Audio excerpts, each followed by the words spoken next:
Tá mu dan gnóthach le 7 sa gar an airdaí le go fáil ré mar tá grá láidir sa gantar.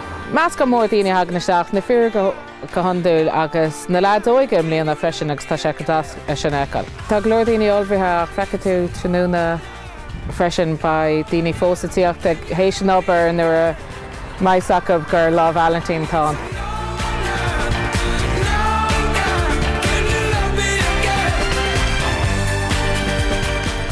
Oh, just cúpla runtanas beag le Garclown. Is bralóg lá Valentine, bín si getamíní orb faoi agus os mé tuairtar a beagób cúpla blin ó hin, so cuiile blin inis bín si súla rud a cint.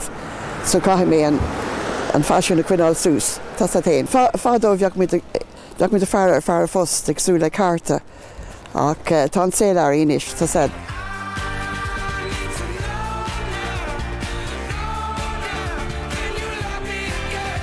Well, fuair mé cúpla bláhanna agus bosca seachláda le mo bhean céile. Ó mo thuairm se níl rud an tábhacht a glumsa ach le mo bhean céile is rud fíor tábhachtachtaí, so mar sin cá mé rud éigean speisialtaí anamh. Sin é.